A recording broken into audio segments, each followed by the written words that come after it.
Olá, bem-vindas e bem-vindos ao monitor do novo debate econômico, o MNDE. Inauguramos esse espaço com a ideia de promover o debate sobre as novas maneiras de pensar a economia que hoje circulam na esfera pública, até recentemente dominada pela visão ortodoxa. Eu sou Eduardo Barbabella, um dos pesquisadores do MNDE, e serei o mediador do podcast desta semana. Antes de começarmos, convido a todos e todas a participarem da nossa campanha de financiamento coletivo no site da Benfeitoria. Para contribuir, basta acessarem o link www.benfeitoria.com/manchetômetro. Toda ajuda conta muito. O site novodebateeconômico.org.br conta com um blog de artigos de autoria de especialistas convidados, podcasts, textos produzidos a partir de dados de pesquisa e um glossário explicando os principais conceitos envolvidos no novo debate econômico, como aqueles relativos aos temas do meio ambiente, igualdade de gênero e inclusão racial. E, claro, economia. Nesta semana, vamos discutir sobre o tema no momento, o arcabouço fiscal do governo Lula III.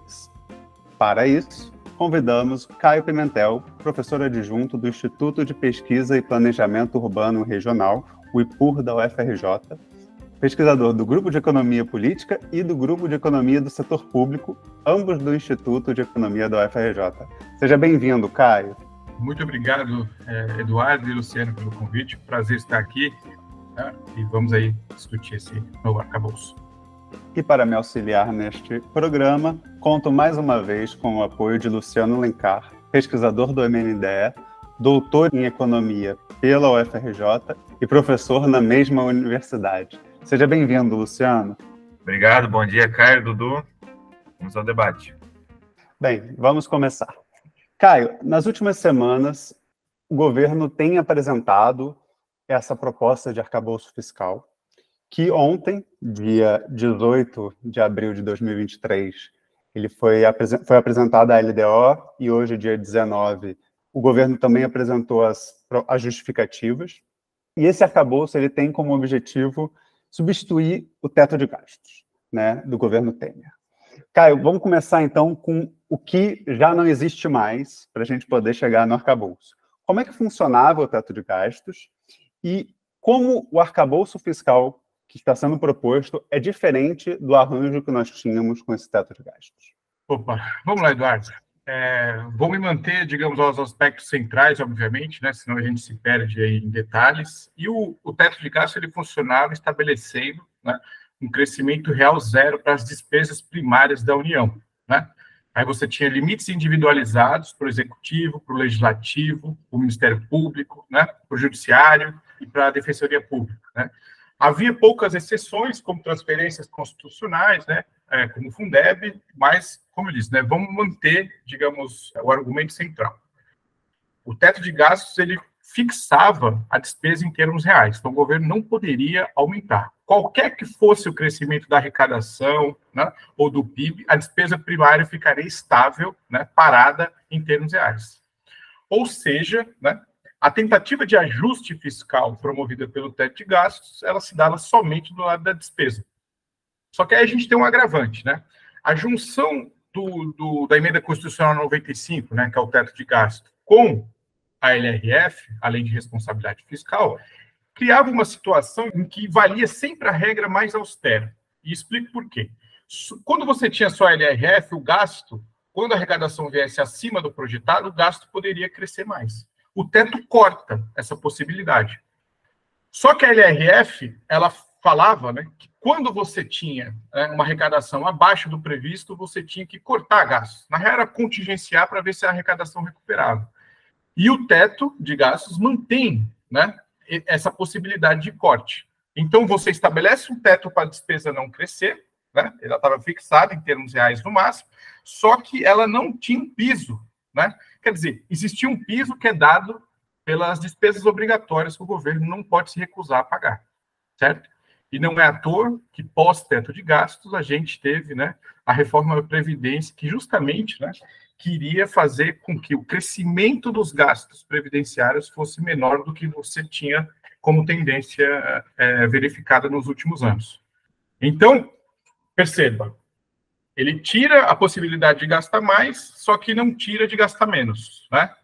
Estabelece como piso esses gastos obrigatórios. Eu acho interessante só comunicar, né, que, por exemplo, quando a gente estava no meio da pandemia, alguns economistas no Brasil, todos digamos, do lado ortodoxo, escreveram com abaixo-assinado um manifesto na Folha de São Paulo, defendendo que o governo quebrasse esse piso dos gastos obrigatórios. Era uma agenda das forças políticas até então que o governo quebrasse, certo? Esse piso de gasto obrigatório para que o teto de gastos não colapsasse. Então, isso era mais ou menos como funcionava o teto de gastos, beleza? E isso gerou, né, do ponto de vista, por exemplo, das despesas discricionárias, né, as despesas que o governo pode optar ou não, né, as despesas que não são obrigatórias, gerou um nível de investimento público, que é uma despesa discricionária, né, um dos níveis de investimento público mais baixos da nossa história, incapaz, né, de repor sequer a depreciação do estoque de capital, a perda do estoque de capital do governo pela depreciação. Então, assim, eram essas basicamente as características do teto, né? Só que vamos partir para uma ponderação. Preciso salientar que esse teto ele sobreviveu né, estrito como foi desenhado entre 2017 e 2019, isso ainda tem uma pequena controvérsiazinha, mas desde 2020 ele foi alterado por causa das circunstâncias, né, sanitárias, econômicas e políticas. Em 2020, para dar uma resposta minimamente à altura do desafio político, né, do desafio sanitário, do desafio social, o governo teve que suspender as principais regras fiscais em vigor, né? O teto de gastos, a lei de responsabilidade fiscal e a regra de ouro. Tá? Então, esse teto, ele pressupõe que, do ponto de vista teórico e analítico, né, o crescimento da economia ele não depende do crescimento dos gastos públicos. Né? Ou seja, o ajuste viria só com você fixando a despesa em termos reais, esperando, a economia vai crescer e uma hora a arrecadação, que está mais baixa do que a despesa, vai encontrar a despesa e vai passar e o governo vai fazer o seu ajuste fiscal.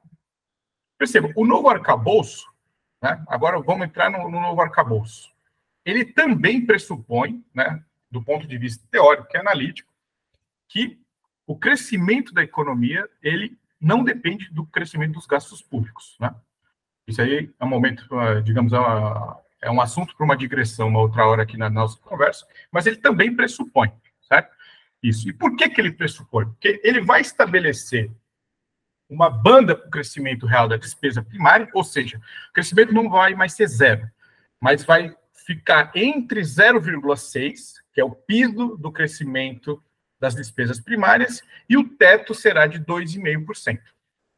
A meta de resultado primário ela vai ser menos rígida do que era. Isso vai ter impacto, por exemplo, isso vai ser importante, esse é um benefício da regra, tá certo? Porque você vai ter banda inferior e superior para a meta do primário. Isso vai fazer com que, né, você tenha menos contingenciamento de gastos ao longo do ano. O primário seria os gastos públicos, excluindo-se os gastos com juros disso.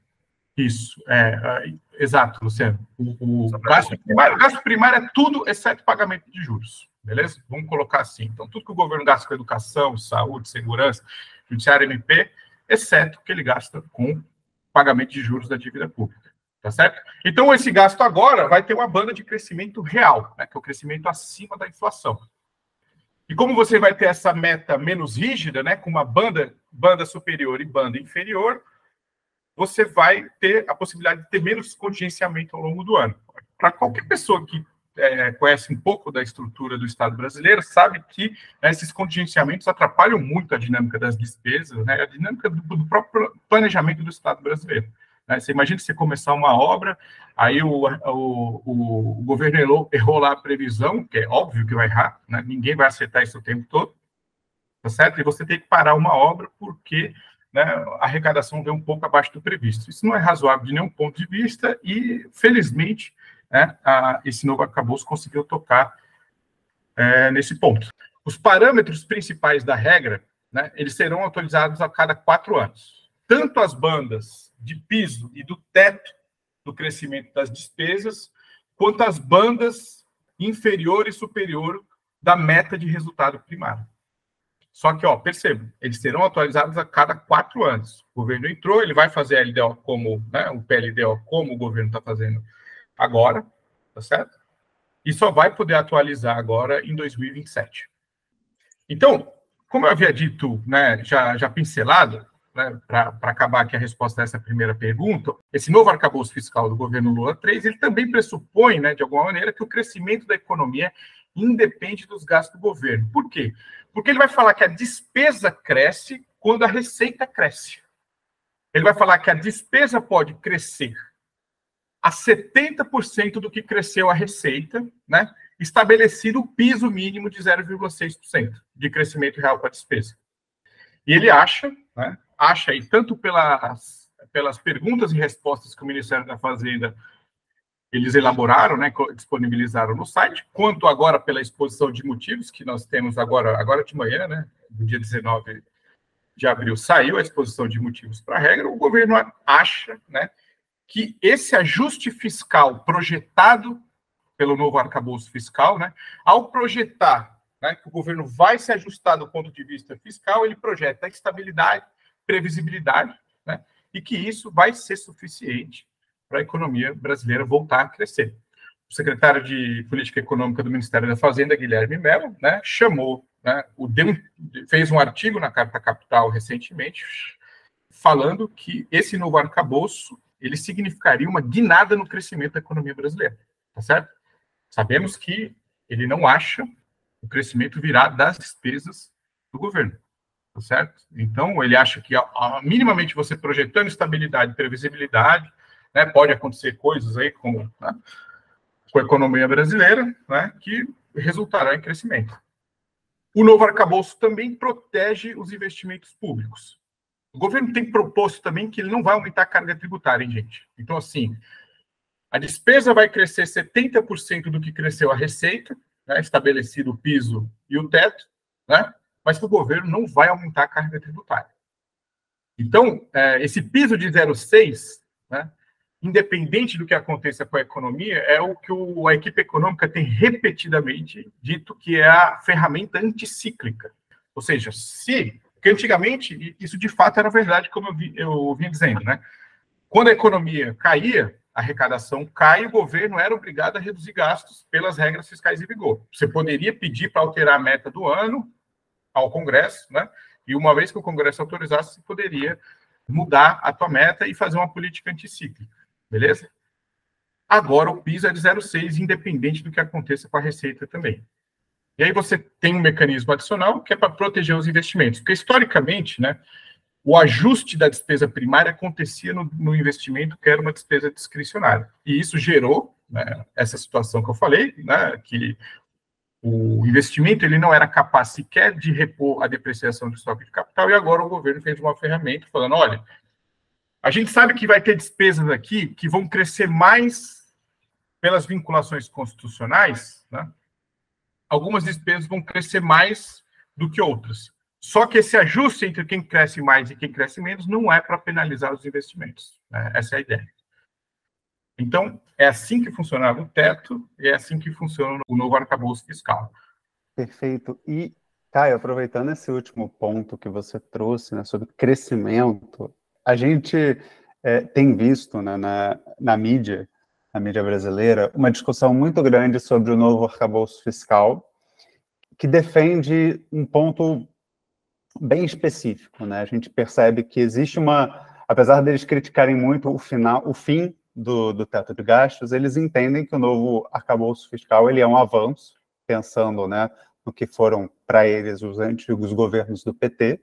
O novo arcabouço fiscal seria um avanço, mas que ele possui alguns problemas importantes, né? Então, não é perfeito, né? Como você coloca, para eles também não é perfeito, eles têm uma visão mais fiscalista.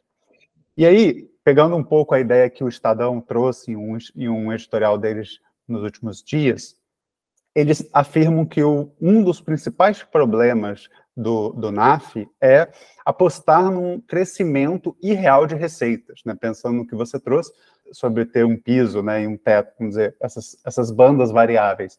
Para eles, o NAF está pautado e baseado num crescimento irreal de receitas para funcionar, né, para funcionar como regra fiscal.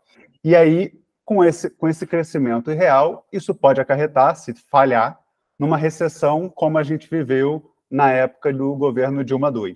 Então, eles entendem que o NAF tem um perigo ali dentro, né? Pensando nisso, né, como é que você avalia essa repercussão que o NAF teve na mídia? O que você avalia, o que você viu, o que você leu, o que você percebe, né, como especialista? E também, pensando especificamente nesse diagnóstico, é para se preocupar já com uma possibilidade de recessão nível Dilma II? Ou isso daí é apenas um alarmismo desnecessário nesse momento? Eu acho que, assim, acho que a imprensa, a grande imprensa, né, digamos assim, e diversos expoentes do mercado financeiro ficaram bastante felizes com o arcabouço fiscal, novo arcabouço fiscal proposto pela equipe econômica do Lula 3, certo? Isso não quer dizer que exista unanimidade, mesmo dentro do espectro político específico da direita, certo? Então, teve gente, assim como só uma curiosidade, né? O título desse editorial do Estadão é Licença para Gastar, né? E fala, olha, eles estão apostando num crescimento irreal das receitas, tá? E que isso poderia ajudar a recessão. Então, vamos lá.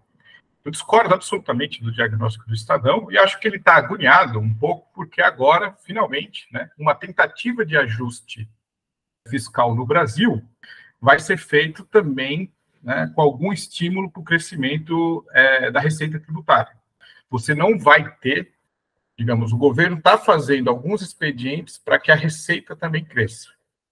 Então, o que agonia é isso. O teto de gastos, só comparando, né? O teto de gastos, ele fazia com que todo o ajuste viesse para o lado da despesa, certo? Agora, o governo tem prometido, e perceba, por que eu estou falando isso? Porque o governo tem prometido, né, que muita gente vai passar a pagar imposto, né? O ministro da Fazenda, o Fernando Haddad, falou que está na sua luta contra o patrimonialismo brasileiro, né? E que ia colocar gente que nunca pagou imposto para pagar imposto, beleza? Agora, perceba, né? Eu estou do outro lado da crítica do Estadão. Eu acredito, por exemplo, que o teto para o crescimento da despesa deveria ser bem mais alto do que o governo se autoimpôs. E que essa banda de crescimento da despesa, ela deveria dialogar com as questões estruturais da economia brasileira. Quais são as questões estruturais? Por exemplo, o nível de emprego almejado. Como é que você faz uma regra fiscal que visualiza um ajuste sem falar, por exemplo, da questão do nível de emprego?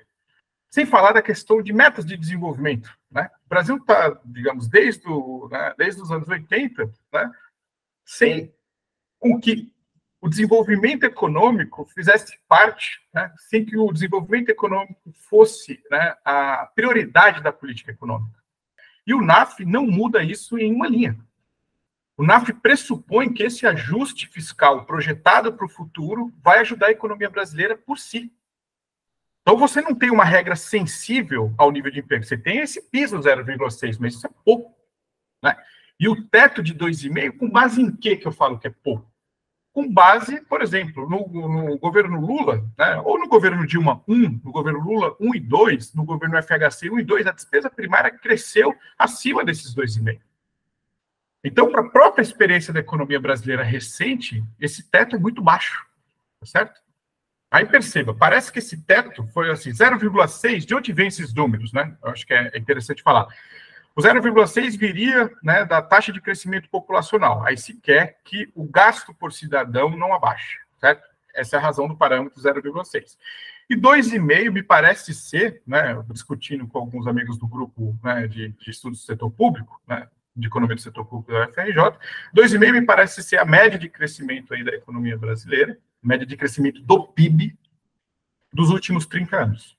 Aí, então, perceba, né, o governo está estabelecendo que o teto do crescimento do gasto público vai ser, né, a taxa média de crescimento aí do PIB. Só que perceba, se a gente tem uma teoria econômica por trás que fala que, ó, tanto mais alto o crescimento da despesa pública, né, tanto mais alto o crescimento da economia, parênteses. O governo Lula 2, que muita gente, né, o pessoal renega, o governo Lula 2, dentre todos os outros governos aí, ó, desde o FHC 1, 2, Lula 1 e 2 e Dilma 1 e 2, O governo Lula 2 foi o que mais cresceu a despesa primária, né? Cresceu em torno de 7 ponto alguma coisa por cento. Não é por acaso que esse foi o período da economia brasileira que mais cresceu a economia, né, nos últimos 30 anos. Tá bem? E não é por acaso que esse foi o único governo em que a economia brasileira cresceu uma taxa acima da economia internacional. O único período nesses últimos 30 anos em que a economia brasileira cresceu acima da economia internacional. Então, se a gente tem uma teoria que liga o crescimento das despesas públicas ao crescimento da economia, está claro que, né, você não deveria fazer com que a despesa pública crescesse com uma proporção da receita. Porque o que você está falando, né, uma proporção de 70% da receita. Porque o que você está falando é que, olha, o crescimento da economia ele existe lá, né, e o governo tem que se adequar aqui para exibir um cenário do ponto de vista fiscal que não comprometa as expectativas. Então, o governo ainda pensa como pensam, digamos, os ortodoxos, só que agora ele também está colocando medidas para a receita crescer. Pois é, algumas projeções mostram que se essa novo arcabouço fiscal tivesse sido aplicado desde 2003, o governo teria deixado de gastar algo na casa de 10 trilhões de reais. E que são estimativas conservadoras, porque, como a gente sabe, né, o próprio gasto público ele estimula o crescimento. Você não acha que esse novo arcabouço fiscal ele vai de encontro às enormes demandas sociais que o Brasil precisa, ou contra o próprio projeto eleito nas urnas, né, com a vitória do Lula? Quais, na sua opinião, são os prós e contras desse arcabouço? Bom, excelente pergunta para situar, porque parece que, né, às vezes parece que eu estou elogiando, às vezes está criticando, e agora eu acho que eu tenho a oportunidade de dosar bem a mensagem que eu quero que seja passada.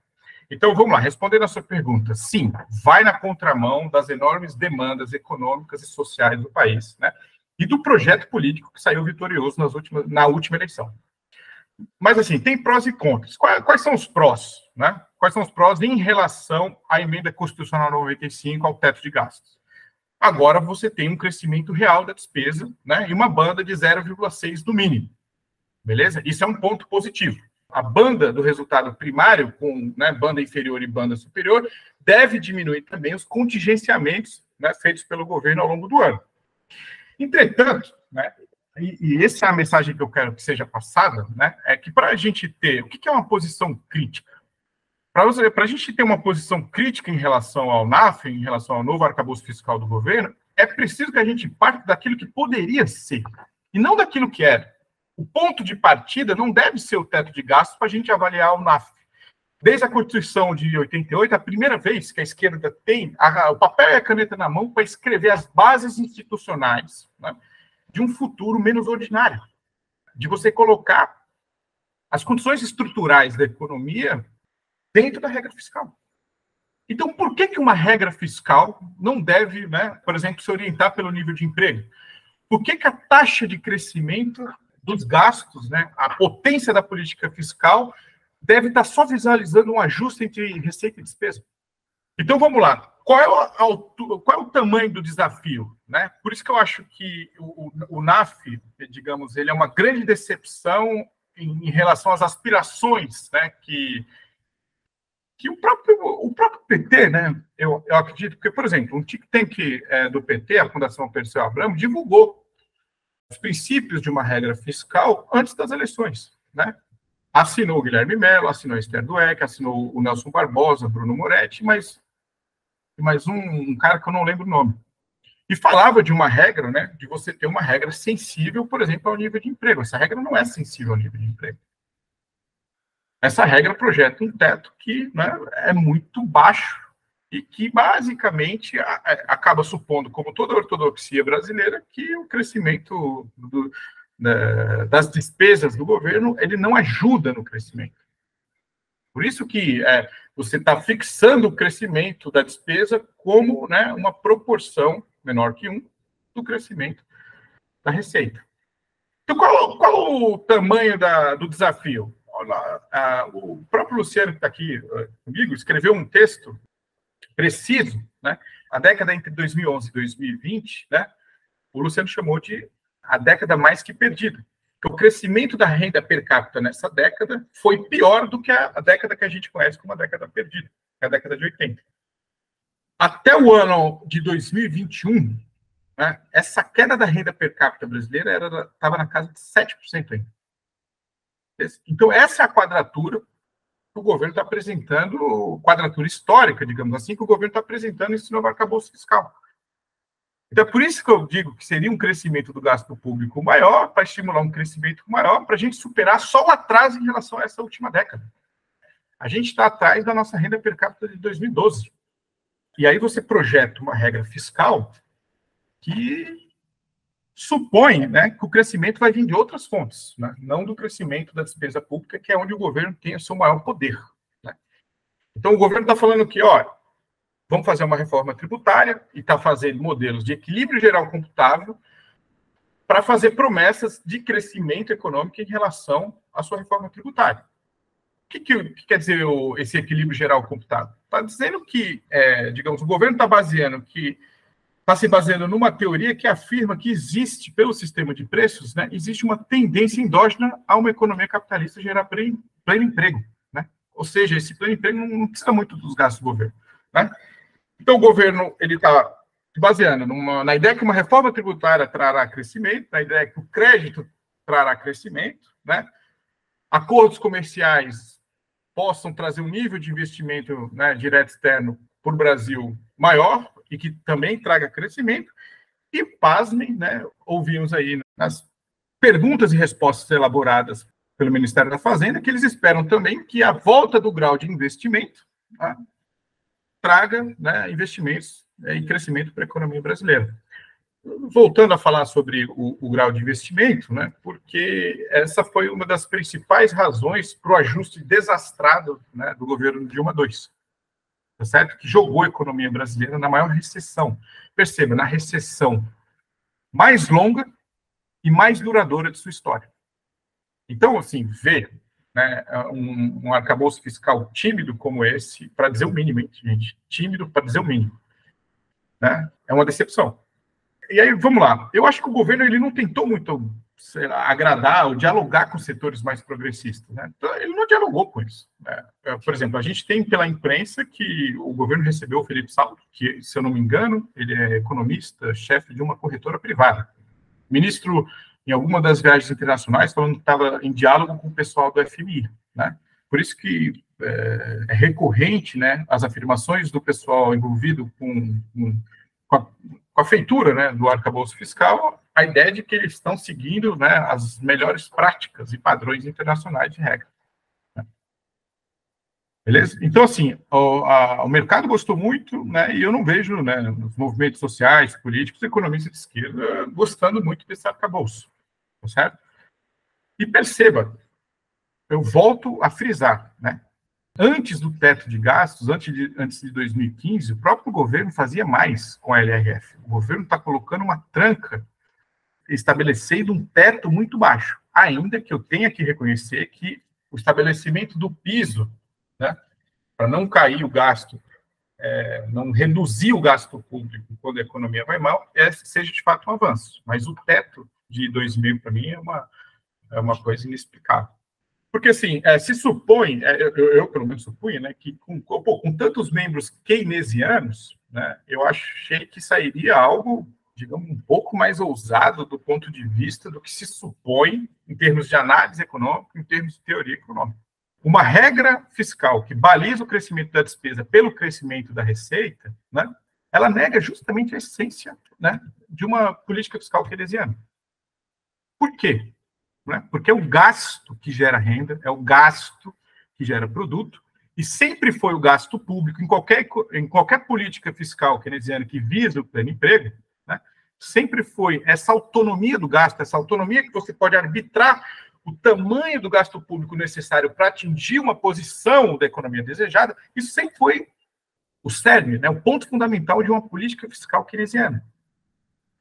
Muito se falou assim, mas e o reajuste, né? O governo pode reajustar? Olha, a ideia, digamos, se o governo pode reajustar a banda, se o governo pode reajustar né, tanto o piso quanto o teto, a ideia é que esse reajuste só venha em 4 anos, beleza? Então, assim, é uma estratégia bem perigosa que o governo está fazendo, supondo aí que a gente tem uma direita, saiu expressiva, teve um resultado expressivo na última eleição. Exatamente. Você falou bem claramente das limitações dessa regra. Pode falar um pouco como é que esse reajuste das bandas e a válvula do investimento pode ser uma forma de flexibilizar essa regra, de facilitar esse impulso fiscal ao crescimento? Quando a regra saiu, algumas pessoas interpretaram, né, que a utilização da banda superior, por exemplo, se o governo faz uma banda de primário, né, entre, sei lá, 0,5 e 1, ou seja, por exemplo, você tem 0,5 como centro da banda, 1 como o superior e 0 como inferior. Qualquer coisa adicional do ponto superior poderia ser jogado para os investimentos.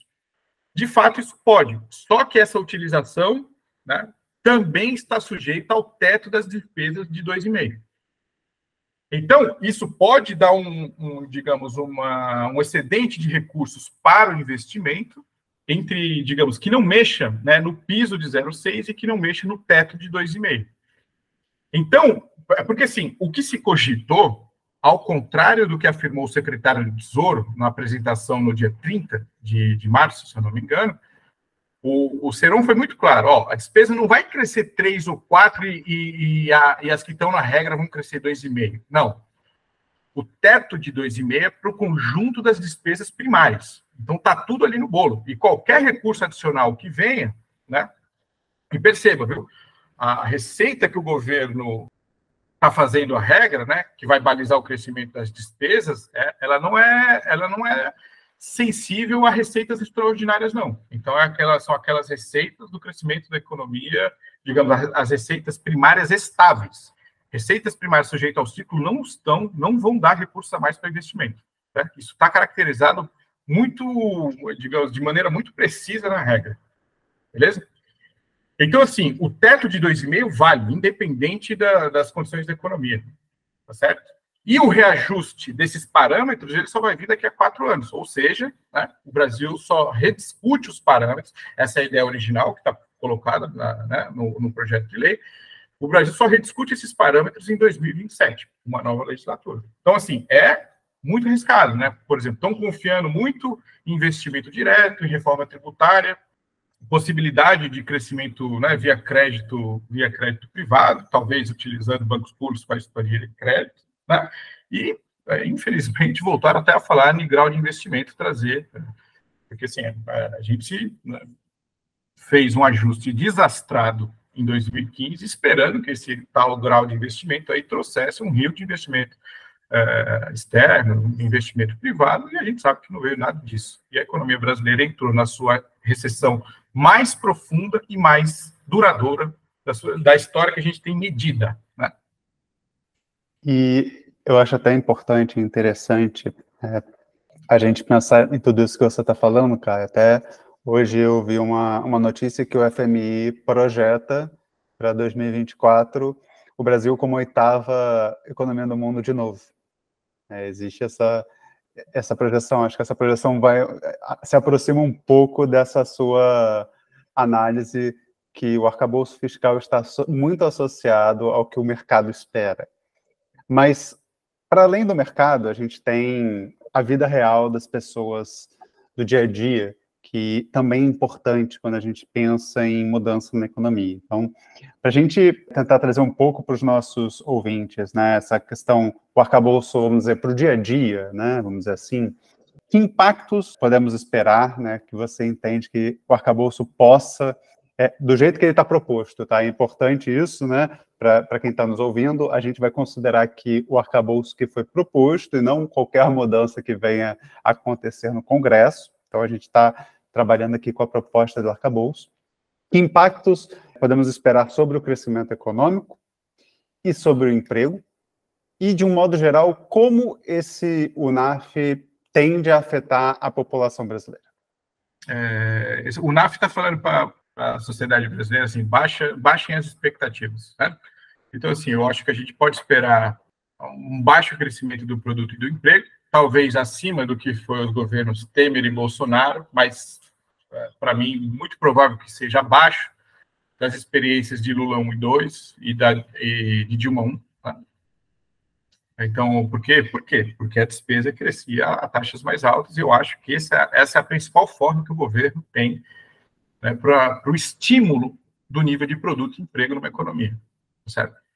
Então, eles mexeram, né, estabeleceram um teto baixo para a principal ferramenta da economia brasileira, para a principal ferramenta de política fiscal que o Estado tem, que é a principal política para estimular crescimento. Uma coisa que eu acho que eu tinha esquecido até agora de falar, e que ainda bem que eu lembrei antes, é que, assim, uma parte substancial, né, desse esforço feito aí pelo NAF supõe que esse NAF ele é necessário, por exemplo, para a queda da taxa de juros da economia brasileira. Então, a gente tem visto aí algumas rusgas entre o presidente da República e o presidente do Banco Central, entre talvez o Ministério da Fazenda e o Banco Central, porque eles acham que se o Banco Central baixar a taxa de juros, aí o crescimento deslancha. Essa é mais uma aposta que o governo tem feito, né? E a gente sabe que taxa de juros e nível de investimento, eles não têm, apesar de quase todo economista supor, né, acreditar naquelas curvinhas de SLM, ou acreditar que o investimento se relaciona de maneira regular, inversamente à taxa de juros, a gente sabe que a experiência, os estudos empíricos de longo prazo que a gente tem sobre essa relação, nem bate essa relação, certo? O investimento, ele decola quando há demanda, né? Quando a demanda, né, dos bens e serviços produzidos por uma economia aumenta, o investimento vai aumentar. Gente, investimento, ele é a ampliação, né, da capacidade produtiva. Ele mexe com o tamanho da capacidade produtiva. Não é porque tem dinheiro barato, né, porque tem um pouco de crédito mais barato, que você vai aumentar a sua capacidade produtiva se a tua demanda não está aumentando. Então, né, do ponto de vista mais micro e mais razoável, assim, que atrela essa decisão a um nível de individual de análise, a gente pode falar que é por causa disso. Não é porque tem dinheiro barato que vai ter bastante investimento. A produção que conta para o capitalista é a produção que, né, ele vende aos preços de oferta, aos preços que pagam o custo de produção e remunera ele alguma taxa de lucro. Não é qualquer demanda que o empresário está a fim de atender, beleza? É de quem pode pagar. E a taxa de crescimento dos gastos públicos ajuda essa demanda a crescer. E é por isso que os caras investem. Agora, uma taxa de juros mais baixa, não. O cara vai olhar e falar, bom, se a demanda cresceu, eu invisto. E aí vou, né, conseguir pagar de maneira mais fácil os empréstimos que eu faço para essa coisa crescer. Então, assim, a gente, digamos, acho que a gente tem que balizar bem as expectativas, infelizmente, né? Eu acho que salário mínimo e previdência, né, que é outra forma que o governo tem de afetar a renda disponível, né, do setor privado, a gente pode esperar um crescimento bem menor do salário mínimo e da previdência. Por quê? Pelo menos nos próximos 4 anos, porque senão eles vão achatar o crescimento das outras despesas, certo? Então, aquela política de valorização do salário mínimo, né, ou uma política de valorização do salário mínimo mais assertiva, eu acho que pode esquecer. Então, assim, eu acho que a evolução do nível de emprego e da renda com esse arcabouço, ela vai ser medíocre, né? Que vem da palavra mediano, né? Ou seja, abaixo do que a gente conseguiu apresentar de bom nas últimas décadas e um pouco acima do que a gente conseguiu apresentar de muito ruim, né? Então, uma coisa medíocre, mediana, ali. Infelizmente, eu acho que não conseguiremos, né, sair disso nos próximos anos. Bom, então, Caio, de acordo com essa nova regra proposta, o que o governo aparenta ter em mente é que o estímulo fiscal não afetaria o crescimento, né? Mas o rearranjo das contas públicas seria uma pré-condição para baixar os juros e daí viria impulso ao crescimento. Você concorda com esse diagnóstico? Você acha que essa é uma decisão acertada? Discordo enfaticamente, né? O governo, de fato, ele está pressupondo, né, que esse ajuste que ele está projetando, ele é essencial, o Banco Central baixar a taxa de juros e que, ao baixar a taxa de juros, né, os investimentos privados aumentariam razoavelmente, né? O ministro Haddad, antes de assumir o cargo, né, ainda em dezembro de 2022, falou claramente, né, que não era aumento de gasto público que a economia brasileira precisava e que o estímulo viria dos investimentos privados. E aí ele faz um arcabouço fiscal que coloca um teto baixo de crescimento das despesas, supondo que a redução da taxa de juros a reforma tributária, o crédito, o investimentos diretos, né? O crescimento econômico ele vem de outras fontes, que não do crescimento das despesas primárias públicas, que é a principal ferramenta que o governo tem para estimular o crescimento. Então, assim, os estudos de longo prazo, né, que verificam essa relação entre investimento e taxa de juros, né, mostram que, né, o governo está entrando numa aposta muito problemática e que provavelmente, né, essa ideia de você ter um crescimento mais alto porque o investimento privado foi na frente, porque o Banco Central reduziu a taxa de juros, é uma aposta que tende ao fracasso. Você teve, já recentemente, né, depois que o teto foi feito, o Banco Central chegou a reduzir bem a taxa de juros brasileira. O investimento privado decolou? Não. Né? Como eu já tinha falado antes aqui com vocês, né, o investimento privado, ele mexe com o tamanho da capacidade produtiva da economia, compra de máquinas e equipamentos. E esse tamanho, né, da capacidade produtiva da economia tende a se expandir quando a demanda aumenta, né, e tende a se contrair quando a demanda diminui. E não porque tem dinheiro barato, tem crédito barato. Porque a demanda que os empresários procuram atender é a demanda, né, de quem tem dinheiro para pagar o preço que paga os custos de produção para o empresário e que remunera ele a uma determinada taxa de lucro. Então, essa aposta, ela já foi tentada no passado. Perceba, o governo Dilma I, embora hoje, né, muito pouca gente assuma, digamos assim, a paternidade ou a maternidade daquelas ideias, né, ela foi baseada nesse mesmo diagnóstico. A Dilma desacelerou em relação a Lula II a taxa de crescimento das despesas primárias da União. Fez o nível de investimento público cair.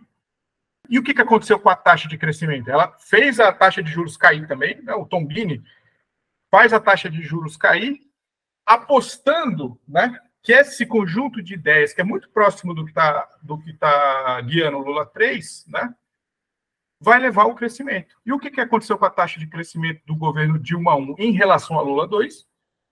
Decresceu. Né? A taxa de crescimento do governo Dilma I é bem menor do que a taxa de crescimento do governo Lula II, né? Próximo da metade. Então, isso já foi tentado, né? E já não deu certo. Pois é, acho que o Caio trouxe, então, um debate muito profícuo e muito importante sobre o NAF, né? o novo arcabouço fiscal. Esse debate não termina aqui, né? Agora vai começar, de fato, a discussão política desse arcabouço, vai para o Congresso, vamos ter uma discussão importante que vai definir o quão diferente o arcabouço proposto será do arcabouço votado e aprovado, e poderemos aí sim ver os efeitos que essa proposta terá após ser aprovada pelo Congresso, mas, de qualquer forma, é muito importante a gente já trazer esse debate, para a gente poder depois também trazer o Caio de volta para a gente conversar sobre o que foi aprovado, para a gente poder saber qual é a diferença, né? Para a gente saber o quão piorou, o quão melhorou, o que aconteceu nesse meio termo e que a gente agora tem um arcabouço fiscal novo, de fato, acontecendo, né? Então, Caio, eu quero agradecer muito a sua participação, muito obrigado por participar do podcast do MNDE e discutir um tema tão importante e tão central como o arcabouço fiscal. Muito obrigado pela sua participação. Eu que agradeço, Eduardo, Luciano, né? Foi um prazer aqui conversar com vocês. Gostaria que a fala fosse um pouco mais esperançosa, um pouco mais, né, otimista em relação ao futuro, mas e me disponibilizo aqui para a gente depois aí discutir, né, o que foi aprovado, né, e o que mudou em relação à proposta inicial do governo. Esse é um tema de importância fundamental para o futuro da economia brasileira. Muito obrigado. Então, estamos já marcadíssimos. Caio, a gente se vê assim que terminar esse processo no Congresso. E também quero agradecer aqui a participação do Luciano, meu colega de bancada. Muito obrigado, Luciano, pela parceria novamente. Valeu, Dudu, sempre um prazer. Muito obrigado, Caio, pela presença. E é isso, vamos seguir atento e debatendo, sempre de uma forma crítica. Para você continuar atento e atenta a todas as informações e notícias sobre economia, não esqueça de seguir o nosso podcast e seguir o nosso site novodebateeconomico.org.br. O MNDE tem diversos materiais importantíssimos sobre economia para te ajudar e te auxiliar a entender melhor sobre esse tema. Muito obrigado a você que nos acompanhou até o final. Não esqueça de deixar o seu like, o seu joinha e até o próximo episódio. Valeu!